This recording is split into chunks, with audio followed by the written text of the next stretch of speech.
Hello students, हम ICT के अंतर्गत सेशन 2 स्टार्ट करेंगे। अब various components of a computer system.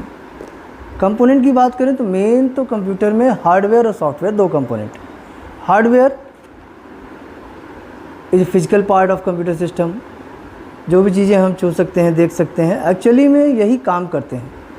Example keyboard है, मॉनिटर है, हार्ड डिस्क है, प्रिंटर है, तमाम हार्डवेयर हैं आपके साथ। और सॉफ्टवेयर जो इनसे काम लेते हैं। Software is a set of instruction.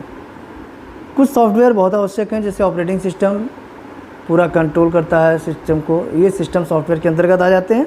और जैसे हमें कोई स्पेसिफिक टास्क करना है, कोई भी स्पेशल काम करना है, तो उसके लिए हम जो सॉफ्टवेयर यूज़ करते हैं, अलग अलग काम के लिए अलग अलग सॉफ्टवेयर, वो एप्लीकेशन सॉफ्टवेयर होते हैं। जैसे वर्ड, पावर पॉइंट आप सुने हैं नाम।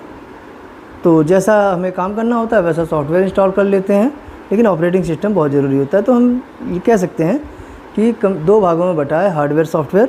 अगर हार्डवेयर की बात करें तो ये भी कई भागों में बटा है। इनपुट डिवाइस है, प्रोसेसिंग डिवाइस है, आउटपुट डिवाइस है, और साथ में स्टोरेज डिवाइस है। 3-4 तरह के आपके हार्डवेयर हैं। और software, application software, system software, दो मेन कैटेगरी है। तो हम बात करते हैं कंप्यूटर सिस्टम में। सबसे पहले हम अगर कोई काम करना है, कोई प्रोसेस होना है, तो जो मेन काम करता है वो प्रोसेसिंग डिवाइस होता है, सीपीयू जिसे कहते हैं। और हम इसको जब तक कुछ देंगे नहीं, इनपुट नहीं करेंगे, तब तक ये काम नहीं करेगा और तब तक रिजल्ट नहीं देगा। तो 3 प्रोसेस हो गए आपके: इनपुट करना कंप्यूटर सिस्टम में, प्रोसेस होना, और उसके बाद आउटपुट मिलना। तो we gives value and instruction to the computer. जब हम कंप्यूटर सिस्टम में कुछ देने की बात करते हैं, 2 चीज़ देते हैं, डेटा और इंस्ट्रक्शन। जिस डेटा पे, जिस वैल्यू पे वर्क होना है, प्रोसेस होना है, और साथ में कौन सा प्रोसेस होना है, ये इंस्ट्रक्शन देते हैं। तो ये डेटा इनपुट करना और इंस्ट्रक्शन इनपुट करना किसी न किसी इनपुट डिवाइस की सहायता से हम करते हैं। तो एक इनपुट डिवाइस हो गए जिसकी सहायता से हम कुछ डेटा में, जो कुछ सीपीयू में रखते, कंप्यूटर सिस्टम में रखते हैं। लेकिन उसके बाद जब मिल जाता है तो पूरा प्रोसेस करता है दिए हुए इंस्ट्रक्शन के अनुसार, और दिए हुए डेटा पे प्रोसेसर हमारा पूरा प्रोसेस करता है। और उसके बाद जो हमारी रिक्वायर्ड आउटपुट होती है उसको दे देता है। और रिक्वायर्ड आउटपुट जो पा जाता है आउटपुट डिवाइस, वो हमें फिर हमारे सामने उसको प्रेजेंट करता है। तो 3 तरह के डिवाइस इसमें हैं। चौथा स्टोरेज डिवाइस है, उसके बारे में भी बात करेंगे। लेकिन अभी इनपुट डिवाइस। इनपुट डिवाइस क्या है? इसका तो 3 काम मेन है। एक तो ये यूज़र से डेटा एक्सेप्ट करता है या इंस्ट्रक्शन एक्सेप्ट करता है। जो भी हम देते हैं इसको, वो हमसे ये ले लेता है। उसके बाद जो भी हम डेटा या इंस्ट्रक्शन देते हैं उसको 0-1 के फॉर्म में मशीन लेवल लैंग्वेज में चेंज करता है, बाइनरी कोडिंग में चेंज करता है।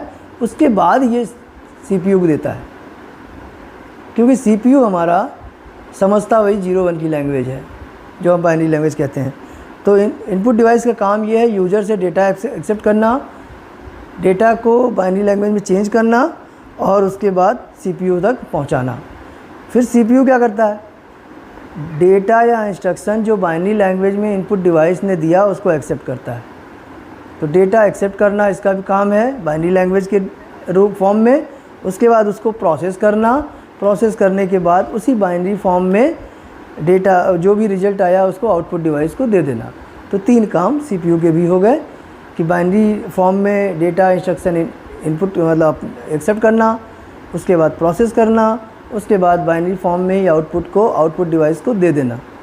आगे बढ़ते हैं। Output device. आउटपुट डिवाइस पे जब रिजल्ट आता है तो वो हमारे सामने प्रेजेंट करता है। ये आउटपुट डिवाइस को जो आउटपुट मिलता है, रिजल्ट मिलता है सीपीयू से, वो बाइनरी फॉर्म में होता है। बाइनरी फॉर्म से कन्वर्ट करता है हमारे समझ में आने वाले फॉर्म में, और उसके बाद ये प्रेजेंट करता है। तो ये एक हो गया IPO, इनपुट प्रोसेस आउटपुट।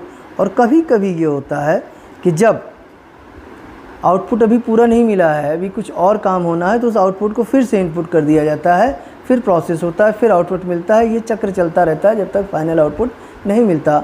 इस साइकिल को, इस चक्र को हम लोग IPO साइकिल बोलते हैं, इनपुट प्रोसेस आउटपुट साइकिल। तो IPO साइकिल में 3-4 चीज़ें हैं। क्या क्या? Input, accept data and instruction. Input का मतलब डेटा एक्सेप्ट करना और इंस्ट्रक्शन एक्सेप्ट करना। प्रोसेसिंग मतलब manipulates data as per instruction, data पे मैनिपुलेशन होना इंस्ट्रक्शन के according. Output produces desired output information, output जो है आपका मतलब आउटपुट आपको मिल रहा है जिस फॉर्म में आपको चाहिए। और storage, store data instruction and information, सब कुछ भी स्टोर करना है तो वो स्टोरेज डिवाइस में ही जाएगा। एक डायग्राम है, उसको ज़रूर आप देखेंगे पेज नंबर 61 पे, जो आपके पास बुक है नई, उसमें जो डायग्राम बना है तो कंप्यूटर सिस्टम का ब्लॉक डायग्राम है। उसमें एक बॉक्स इनपुट दिखाया गया है, एक बॉक्स आउटपुट है और बीच में CPU है, CPU के नीचे मेमोरी है। इसमें जो भी डेटा फ्लो हो रहा है वो बोल्ड लाइन में है और डॉटेड लाइन में कंट्रोल सिग्नल है, कंट्रोल कौन किसे कर रहा है। CPU का जो कंट्रोल यूनिट पार्ट है वो हमारा आउटपुट भी कंट्रोल करता है, इनपुट भी कंट्रोल करता है और साथ में एक्सटर्नल मेमोरी और मेमोरी यूनिट को भी कंट्रोल करता है। Memory unit means primary memory की बात हो रही है, तो उसको ये कंट्रोल करता है और एक्सटर्नल मेमोरी को भी कंट्रोल करता है। इनपुट डिवाइस से डेटा, इनपुट डिवाइस को हम देते हैं तो डेटा सबसे पहले मेमोरी यूनिट में जाता है, फिर CPU में जाता है और पूरी प्रोसेस के बाद फाइनल जो है आउटपुट रिजल्ट आउटपुट डिवाइस पे जाता है। और साथ में CPU और मेमोरी यूनिट के बीच में डेटा का फ्लो दोनों तरफ से होता है, आना जाना, और मेमोरी यूनिट से एक्सटर्नल मेमोरी में भी डेटा दोनों तरफ से आता जाता है।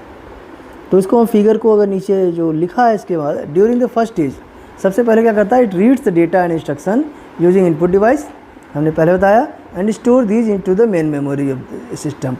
क्या करता है कि इनपुट पहले सब जो करते हैं हम वो इनपुट डिवाइस रीड करता है और उसके बाद वो मेमोरी यूनिट को पहुंचा देता है, which is processed by ALU during the second stage. Second stage में क्या होता है, ALU उसको प्रोसेस करता है।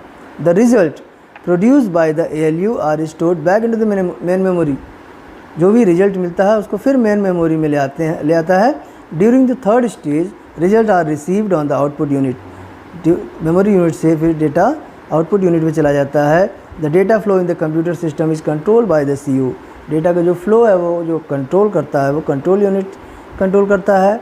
Help of control signal send by it, signal control signal ये भेजता रहता है, उसके द्वारा पूरा हर कंपोनेंट्स को कंप्यूटर सिस्टम के सभी को ये कंट्रोल करता है। तो ये तो हमारे कंप्यूटर सिस्टम की थी बात। अब इसमें जितने डिवाइस, जितने प्रकार के हार्डवेयर हैं सबके बारे में पढ़ने हैं। तो सबसे पहले बात आती है हमारी इनपुट डिवाइस की। इनपुट डिवाइस हमने पहले ही बताया 3 काम करते हैं, यूजर से डेटा और इंस्ट्रक्शन एक्सेप्ट करते हैं, फिर उसको बाइनरी फॉर्म में चेंज करते हैं और उसके बाद अंत में CPU को बाइनरी फॉर्म में जो चेंज किया हुआ चीज़ें डेटा और इंस्ट्रक्शन है उसको CPU को देते हैं। अब वो किसी भी तरह का डेटा हो, बहुत पहले केवल टेक्स्ट था, लेकिन आज तो इमेज, ऑडियो, वीडियो, हर तरह के डेटा होते हैं। हर तरह के डेटा के लिए अलग अलग आपके डिवाइसेस हैं। एग्जांपल के लिए पहले keyboard, mouse, scanner, flat bed scanner, तमाम तरह के हैं।